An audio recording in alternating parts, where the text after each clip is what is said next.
subscribe warna merah. Gratis loh. Jangan lupa klik juga gambar loncengnya ya.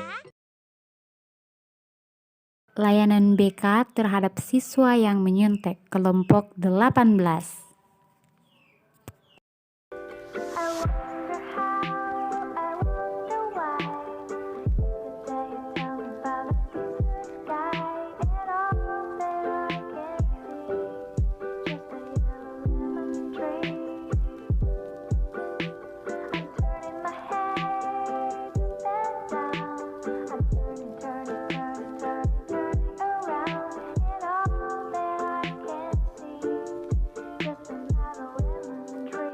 Perkenalkan, nama saya Kiki, NIM 219118014, kelas A10.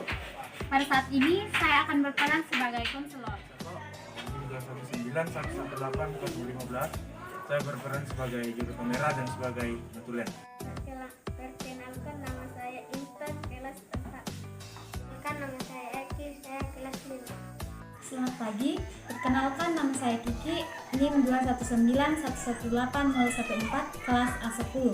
Hari ini saya akan mempraktikkan bimbingan konseling kepada siswa yang memiliki kebiasaan menyontek.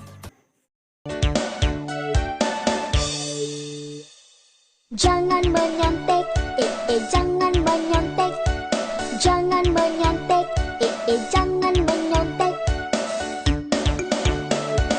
Mengapa kamu malas belajar?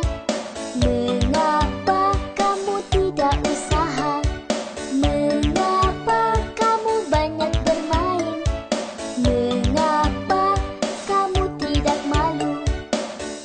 Itu akibatnya kalau tidak belajar. Itu akibatnya kalau banyak bermain. Maunya mudah tapi tidak usaha.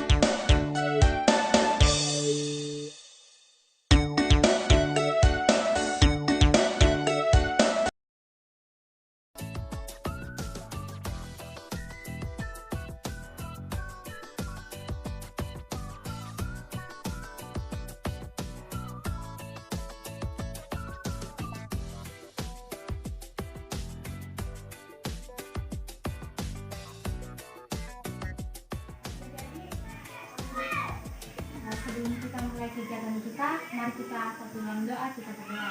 Bapa yang berkata dari surga, semoga kami anak-anakmu yang dia akan hadiratmu dengan segala berkat dan kemuliaan. Pada hari ini ya Bapak, kami akan mulai kegiatan kami yang menyertai dari awal pertemuan hingga ini. Bapak yang memberikan ungkapan syukur kami yang kami bawa dari anak Yesus Kristus, ketua Tuhan yang hidup selama hidup. Amin. Hari ini kalian belajar apa di kelas? Agama, tematik. Ya, kalau agama, apakah pelajarannya susah? Tidak. Kalau tematik, jadi gampang. Ya. Kalau di rumah, kalian biasanya belajar sama siapa? Orang tua, saudara, atau nenek? Kakak. Ya. Kalau kakak mengajar, pasti adik-adik bisa mengerti ya? Iya, bentar. Ya, hari ini kakak memanggil kalian berdua pada saat ini untuk mengikuti bimbingan konseling dari kakak. Tapi sebelumnya kakak mau tanya, apakah kalian pernah menyontek?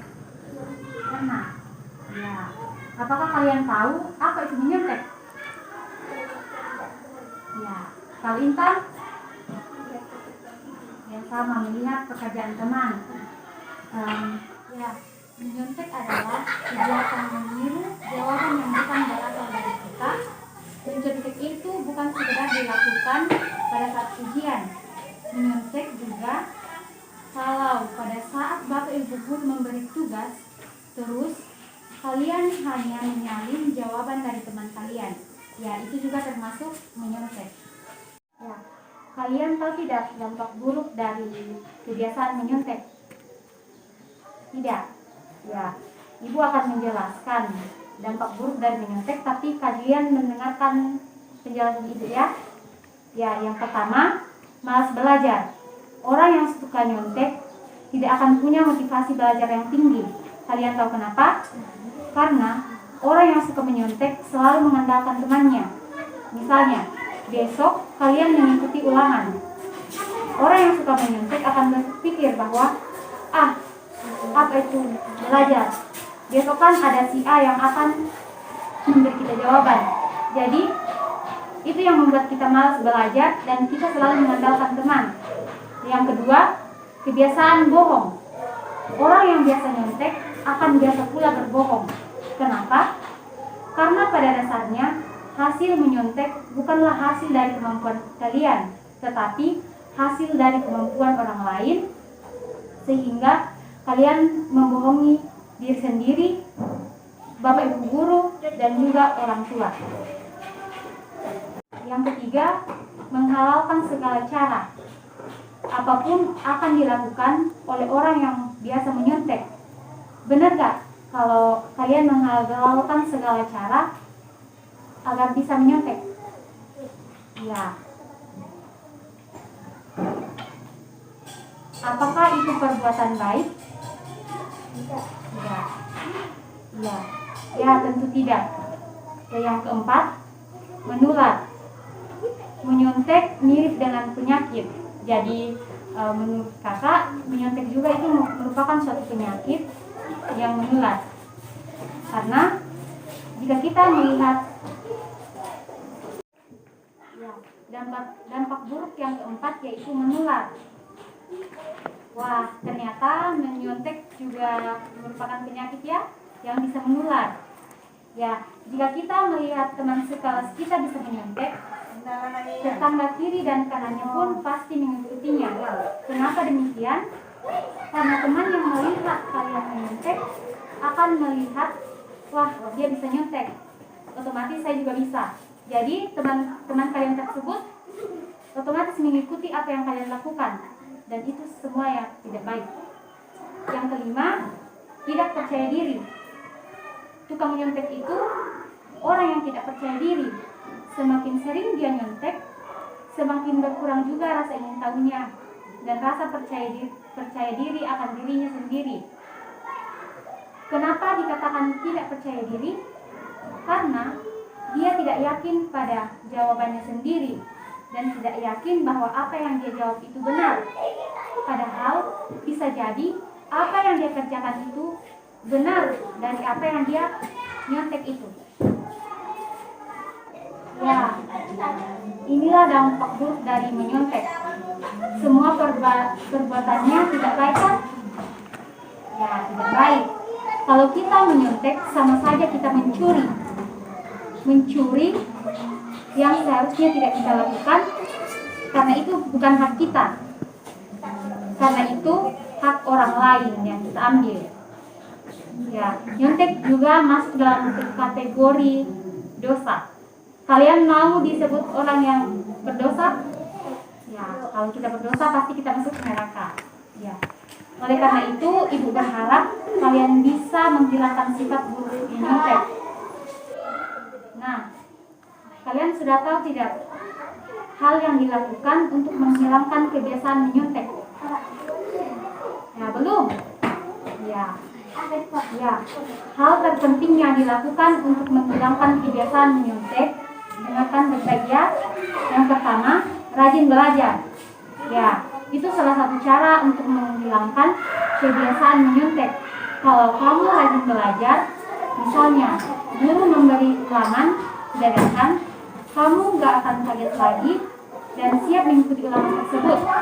Dijamin kamu bisa menjawab semua pertanyaan terhadap soal-soal yang dibuat oleh guru. Ya, jadi kalian harus rajin belajar supaya pada saat ulangan kalian sudah tahu dan tidak menyontek lagi ya. Ya. Yang kedua, selalu ingat bahwa nyontek itu nggak keren. Kalian mau disebut keren? Mau? Ya. Tanpa menyontek itu jauh lebih keren daripada harus menyontek. Kamu punya rasa percaya diri yang tinggi saat kamu menyontek karena kamu yakin bahwa jawaban yang kamu berikan itu pasti benar dan kamu punya usaha buat mengerjakan ujian sendiri. Yang ketiga, jangan patah semangat ketika mendapat nilai jelek. Faktor utama yang menyebabkan orang sering menyontek selain malas belajar adalah ketika mendapatkan nilai yang jelek. Mereka langsung menyerah begitu saja. Saat kamu mendapatkan nilai yang jelek, pasti banyak dari kalian yang langsung menyerah, kan? Ya, makanya saat ujian, kamu bukannya berusaha, tapi malah menyontek. Kamu nggak boleh menyerah begitu saja.